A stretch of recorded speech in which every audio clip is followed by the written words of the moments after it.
Greetings, my friends. Welcome to Daily Dose of Reddit. This is your host, Zach, and today's subreddit is r/IDontWorkHereLady.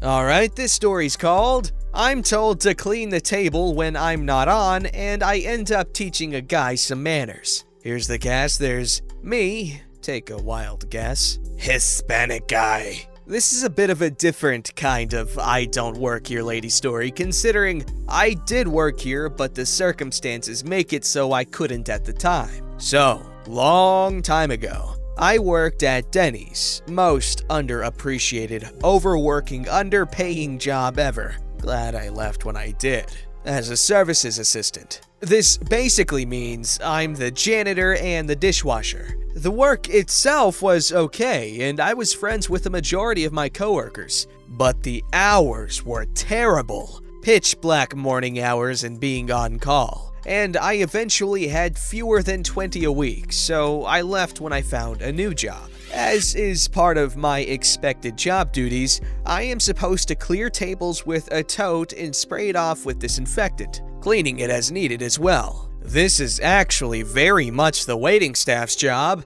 and they are supposed to do it. But that part of the job got shuffled down to us because, I don't know, work more and let the waiting staff get the tips for our work? Anyway, there was this Hispanic guy with glasses who would come in just about every day with a man in a wheelchair in tow. Not sure if they were friends or he was the caretaker or what, but the wheelchair guy had a favorite table that he wanted just about always. And anytime the table wasn't clear or looked shiny, the Hispanic guy would walk up to an employee, often going behind the breakfast bar, and even one time behind the doors to the kitchen, which is not allowed and a severe danger if you're not wearing non-slip shoes, and demand that we clean the favorite table at once, even if he was going to be sent to another table. Nuh-uh.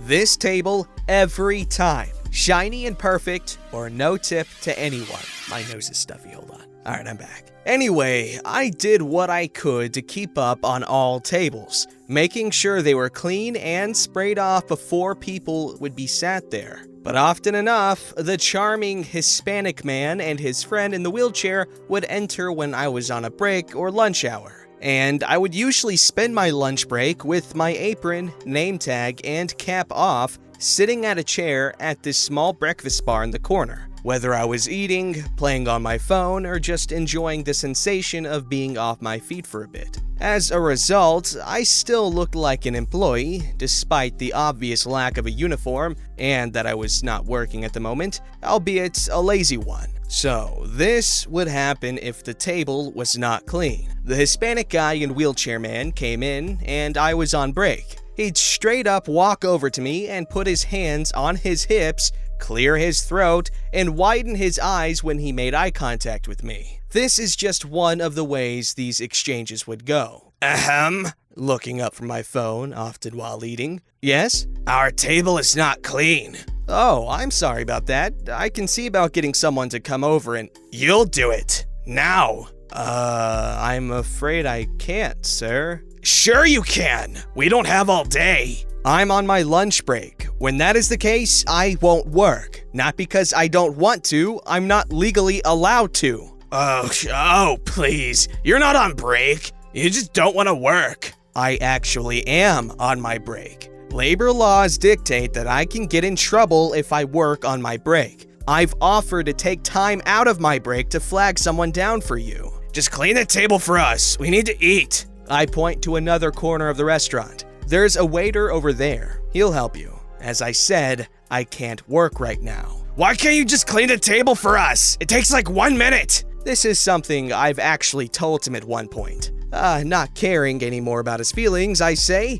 Even if I could clean the table for you on my break, that would mean less time for my break. And I don't really appreciate being told I am lazy and how to do my job. In the amount of time it has taken for you to hound me about cleaning this table for you, you could have flagged someone else down and you'd have likely gotten your drinks by now. I've pointed out a waiter for you. If you are insistent on getting that specific table, you'll have to reach out to him and ask him. Hispanic guy smirks as he pulls out what he thinks is his trump card. I'll be sure to let your manager know about this. I invite you to. He then scoffs, realizing his threat didn't bully me into being his butler. Oh, I'm so sorry, Your Highness. I see him wander off to seek someone else. He had told a manager, but I was off the hook since he rarely ever waited to be seated when people were supposed to, and I was one of the higher service assistants at the time. That's not even the worst he's done. That's just an example. At one point, I was off my shift and waiting for someone to pick me up for a movie after I got off. It was somewhat busy, so more than half the restaurant was full with customers. I sat in the breakfast bar, uniform completely off, and a set of street clothes in its place. I was munching on a quick appetizer I bought with my discount since I hadn't eaten for a while messing around on my phone. And who should walk in but my #1 fan and his friend in a wheelchair. His favorite table was taken at the time though, so he uncomfortably waited at the entrance for the table to vacate. As he was waiting, he and I caught eye contact. Remember, at this time, I'm wearing attire that is not the uniform and there is no reason to think I am. Working, I'm assuming. Far as my managers and labor law was concerned, I was a customer like any other right now. The moment the table was vacant, he would, of course, take his buddy in the wheelchair and dart for the table. But of course, the dirty plates and stuff were still on the table since a waiter hadn't gotten to the table yet. And the second he realized it, guess who he approached to ask to clean it for him? I was already mentally preparing myself to be insulted and then tattled on to a manager. I decided to ignore him. I was in no mood for his disrespect. Hey, I ignore him. Hey, you! Still ignoring him. Excuse me! Actually tapped my shoulder hard with his finger. I reluctantly face him, with my teeth gritting from him actually getting physical. What? Our table needs to be cleaned! I decided to take a more arrogant approach this time since I wasn't actually on the clock. I'm sure there are some waiters that would be happy to clean it off for you as soon as they get a chance. See if you can flag one down. Clean our table for us! I'm not on right now. I don't care if you're on your break or whatever. Clean it now! At this point, people were noticing and watching. I slowly turn and face him. I am not on right now! Just clean our table. I've got no time for this. I will not clean your table, since I am just a customer right now. Same as you. And go ahead and report me to the manager. They will tell you to leave me alone since I am not an employee at the moment. But we need to eat. We're in a rush, and no one else will do it for us. You have to. That's really unfortunate. However, if you're in a rush and need to eat, there's a few convenience stores and fast food places down the street where you can get food quickly. And again, I am not working right now. I'm a customer. At this point, my ride arrived and I saw his car through the window. I took a last bite of my food and stood up to leave, but Hispanic guy tried to block my path. Hispanic guy starting to get desperate. Look, just clean our table. Please. I know you can. Ooh, that's too bad. My ride actually just got here, hence why I am leaving. And for the last time, I'm not an employee right now. I stepped around him, having had enough. Should be it, right? Wrong. Hey! He actually grabs me by the back of my shirt collar and tries to yank me backwards. I should mention I am a green belt in Kung Fu. I know how to defend myself. Out of reflex, I stomp one foot behind me, spin to the left while putting my left arm behind me, twirling it in a circle to grab his wrist. At the same time, I used my right hand and put pressure on his upper arm while holding his wrist with my left hand and pushed it down. Basically, I caught his arm and was bending it against the elbow. He was startled by the move and sudden reflex and started squealing at the counter I just did.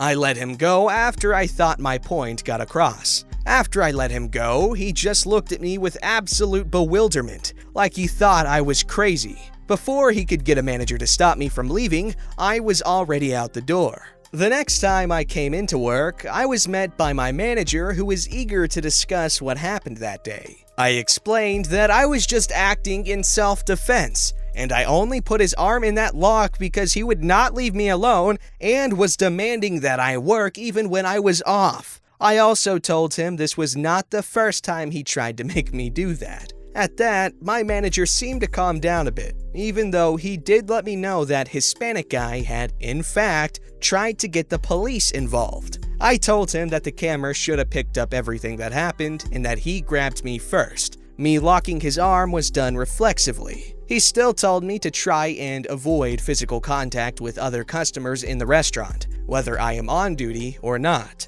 I understood and apologized for it. Ever since that day, whenever a Hispanic guy saw me, on duty or not, he would whisper to his buddy in the wheelchair but would steer clear of me. I was fine with that. Edit. Okay, some of you are on fire about a few things. Firstly, me calling him Hispanic guy is not meant to be racist or calling out Hispanics at all. I have Hispanic friends and my younger half-brother is Hispanic. I was merely being descriptive as to who he was. Secondly, me mentioning that I'm a green belt in Kung Fu halfway through the story as I'm describing the assault is not to sound like a badass. It was to give context as to how I knew how to perform the arm lock. Me doing it against a Hispanic man was also not at all about race. And to you who said green is mid-level, you're correct. If I wanted to sound badass, I would have said second-degree black belt. I've also taken other self-defense classes, high school wrestling, and used to spar in my local gym with a buddy of mine before the pandemic shut them down. But I didn't mention any of that either. Thirdly, telling me that I should have pressed charges against this guy for grabbing me, I didn't really care to, since that would label me, just as much of you are doing right now. And it seemed this guy just needed to be put in his place before he left me alone. Bringing the police into the matter would have just made this thing more complicated, and I don't really care for it. Lastly, this absolutely did happen. Some years ago, but it did. Me sharing it is not to bolster my ratings or improve my online image. I'm anonymous anyways, like 95% of people on Reddit nowadays. But to share a story about standing up for yourself and your rights as an employee of a workplace. I love how people get when you reveal facts about yourself. Oh, he said he's a green belt in Kung Fu. He thinks he's badass? Oh yeah? One time, I accidentally stepped on a cockroach without knowing it with my bare foot, and I only screamed for 30 minutes. That's badass, not a green belt in Kung Fu. And just so you know, that was actual hidden microphone audio stuff. And yeah, hidden from me, by me, just not very well because I'm talking into it. Alright, this story's called I Don't Work Here, I Live Here! A simple reverse to the I Don't Work Here Lady. More than 10 years ago, my partner and I ran our design business out of an old warehouse converted to live workspaces. We leased one space to live and another for our business with a third partner and 2 employees. The landlord who converted the space, wanting to give back to the area, created a large dance performing and practice space. A small dance company picked up the lease and rented out the space when they weren't using it. This created more than a few problems between the dancers and the live work tenants. Dance Karens and Kevins and musicians would pay their $15 for an hour or two, believing they had the right to be as loud or obnoxious as they wished, ignoring the fact that the live work tenants paid between $1,500 and $2,500 a month for a nice place to live and or work. Dancers would strip naked in the hallway and change into their dance clothes before going in the studio space. We were told often, just as we walked in the door, to be quiet, there is a performance underway. I can't tell you how often we would walk down to the laundry room to find grungy, skid-marked underwear and clothes in piles outside the studio door. As mentioned above, we had 2 spaces. We lived directly above the building's lobby, and our workspace was directly above the dance studio. I'm a fairly easygoing bloke, as I believe most large men are, think Great Danes. I have never thrown a fist in anger or even been in a fight. My size might have a lot to do with that, but I have always preferred talking out disputes. Well, one evening, around 9 or so, our partner was working late while we had retired to our living space. This evening was particularly noisy. Drums and dance sticks pounding out staccato rhythm to oppressively loud music. Our partner isn't as easygoing as I, and I knew it had to be even louder in the design studio. It wasn't long before I heard him take a rubber mallet to the floor and add his own pattern to the tumult. He'd done it before. I don't think it hurts to give noisy folks a reminder that they aren't the only ones in the world, but I prefer to do it gently, in person. As I sat on the couch, pretending to be able to hear the news, an unknown dance Kevin threw our door open, stalked up to my wife, and started yelling about how they paid their $15 and they could do whatever they want. I sat and waited for the first break, and with a little bit of a raised voice said, "You just broke into a private residence." Dance Kevin started in again, so I raised my voice again and repeated the statement as I stood up. He stopped mid-rant, took a look around, and immediately started to back up. The apologies started as he fumbled with the knob. I got out one more, "This is my private residence," before he ducked out of the door. I then locked the door. Yeah, it should have been locked all along. The music was off and quiet within 2 minutes, and we never saw him again. My wife went over to see if she needed to mop up anything. There were many other incidents between Dance Kevins and tenants, but this seemed to be the beginning of the end. Within a year, the dance space was converted to more live workspace. It provided higher rent for the landlord and got rid of a lot of problems. Long story short, Dance Kevin angrily bursts into a private residence, turns tail, and runs away. Yo, skid marks? You see, they piqued my interest when they mentioned, the naked dancers, because obviously, and then they mentioned the skid marks. And then I was really interested. I'm kidding, obviously. Geez, I hate that I have to clarify that. But wow, that's quite the tale there of dancing Karens and Kevins. That was such a funny name. So yeah, I hope you guys enjoyed the story, and make sure you check out Daily Dose of Memes in the description down below. And the name is a lie, but frequent-ish dose of memes does not sound nearly as catchy as Daily Dose of Memes. They're both very beautifully generic. Don't forget to like, subscribe, and hit that bell to never miss an episode.